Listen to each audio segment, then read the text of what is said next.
परी music world, Neeraj Maurya ji और तमाम चैनल वाले हमारे भाई हैं, आप सबका स्वागत वंदन वंदन है। आइए सीधे सीधे अगले कड़ी में हम सबके मंच पर उर्मिला जी की तरफ से और सुंदर गीतों का जो रंग जमा है एक बार और वर्मा परिवार में हम सभी खुशियों का हर्ष उल्लास देखते हैं।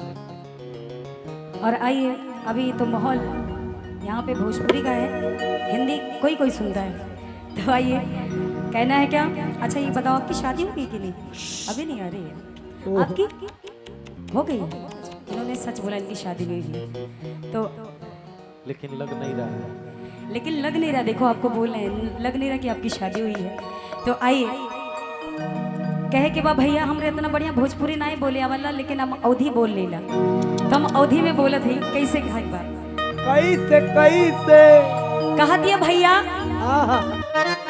ये मेहरुआ नई नई शादी में है और गौना करा के इनके पिया जी प्रदेश चले गए। तो मेहरुआ कहती है भैया, कहा दिया भैया, बड़ा दुख के बात बा कि अरे भइल खाली राउर चहल काजी और है गलिया पे उठल बझल काजी। तार सदिया ना भेले तो तोहरे कैसे, लेकिन फीलिंग दी हुआ कि भइल खाली राउर चहल काजी, अरे गलियों पे उठल बझल काजी।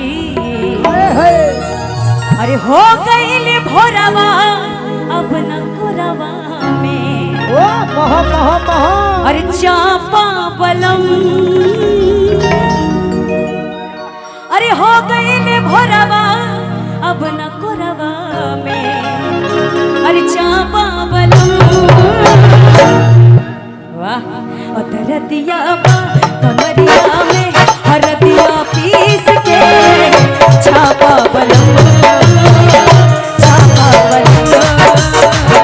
दरदिया कमरिया में हरदिया पीस के छापा बलम, छापा बलम। अरे भइल खाली राउर चहल काजी, गलियों पे उठल बझल काजी।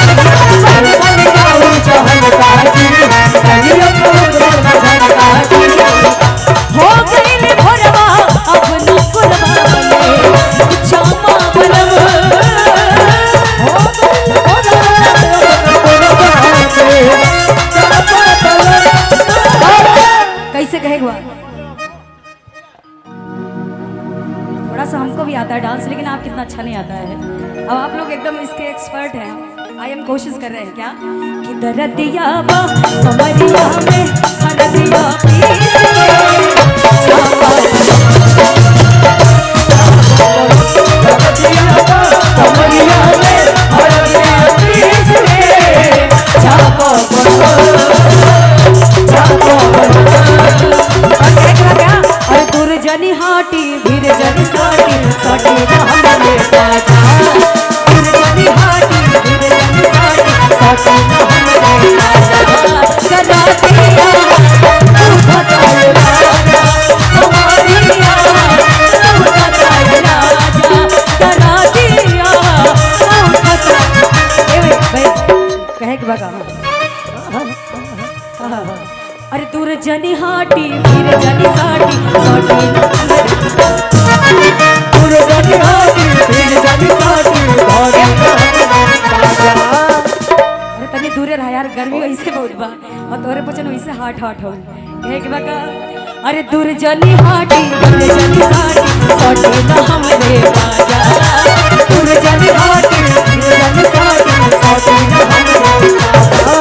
करा दिया बताए राजा, कमारिया तू बताए राजा।